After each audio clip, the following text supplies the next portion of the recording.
ખાલી આઈટમમાં મજા છે, ખાલી ડીશમાં મજા છે. લગ્ન કરો, રિસેપ્શન મોટા મોટા કરો, ખર્ચા કરો.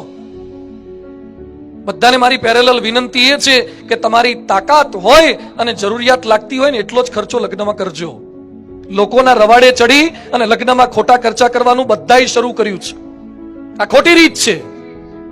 જેટલાને શક્ય છે અને અનુકૂળતા છે સમૂહ લગ્નમાં કરો. કશું ખોટું નથી સમૂહ લગ્નમાં લગ્ન કરવા.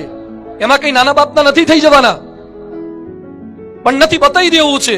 પેલા એ 500 ની ડીશ કરી, હું 1000 ની ડીશ કરું. એને 1000 ને ખવડાયા, હું 2000 ને ખવડાવું. એને રિસેપ્શનમાં લાઇટિંગ આવી કરી, હું એના કરતા વધારે લાઇટિંગ કરું. એને કંકોત્રી 200 ની કરી, હું 500 ની કરું. બતાવવા માટે કરતા હોય તો 1 રૂપિયો પણ વધારે ના કાઢતા. બતાવવા માટે કશું ન કરો. અબજો રૂપિયાના ખર્ચા કરેલા છૂટાછેડા થાય છે. બધાને મારી વિનંતી છે, જ્યારે તમે રિસેપ્શનની અંદર લાખો રૂપિયાનો ખર્ચો કરો છો, ભારત દેશના ગરીબોનો થોડોક વિચાર કરજો. ખાલી સુફિયાણી વાતો ના કરો. દેશ માટે સમર્પણની ખાલી વાતો ના કરો. દેખાદેખીથી બધા જ ચડી ગયા છે.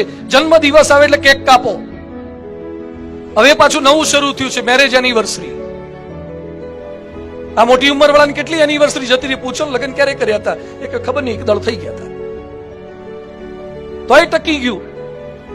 અને ઘણા તો, એક ભાઈ મારી પાસે આયા, એક છોકરો મારી પાસે આવ્યો, મને કે સ્વામી આજે મારી ફર્સ્ટ મેરેજ એનિવર્સરી છે એટલે પાર્ટી રાખીશ. બધું ફર્સ્ટમાં છે ની પાર્ટી, 40-50 પૂરા કરે પાર્ટી જેવું લાગે. મને કે એક માંડ થયું, એકય થાય એવું લાગતી. આ પરદેશના કોન્સેપ્ટ છે બધા. એ લોકોને 1 વર્ષ પૂરા નથી થતા એટલે એ લોકો મેરેજ એનિવર્સરી ઉજવે. આપણે છે ને રવાડે ચડી ગયા મેરેજ એનિવર્સરી. જાત જાતના લોકોમાંથી બર્થડે ઉજવતા શીખી ગયા. કેક લાવવાની, કેક ખાવાની ઓછી ને એકબીજાના મોઢા પર ચોપડવાની અને ઉડાડવાના. જો કરતા હોય તો ભારતીયનું લક્ષણ નથી, એ આપણા સંસ્કારો નથી. તમારી પાસે બહુ પૈસા હોય અને તમારો જન્મદિવસ હોય તો જેને જિંદગીમાં ક્યારેક કેક નથી ખાધી એવા ગરીબોના ભિખારીના છોકરાઓને કેક ખવડાવો. તમારી પાસે વધારે પૈસા હોય તો જે છોકરા છોકરી નથી ભણી શકતા એને શિક્ષણની અંદર મદદરૂપ થાઓ. તમારી પાસે વધારે પડતા પૈસા હોય તો જે દીકરીને કરિયાવરમાં કશું નથી મળવાનું, જેનો બાપ ગરીબ છે, એને થોડા લગ્નમાં મદદરૂપ થાઓ. એ નથી કરવું, ખાલી બતાય જ કરવું છે. સંપત્તિ બતાવી છે, પૈસા બતાવવા છે, લક્ઝરી બતાવી છે. એ માનવ ઉત્કર્ષ નથી, એ ખાલી અહંકારનો ઉત્કર્ષ છે. એ માનનો ઉત્કર્ષ છે.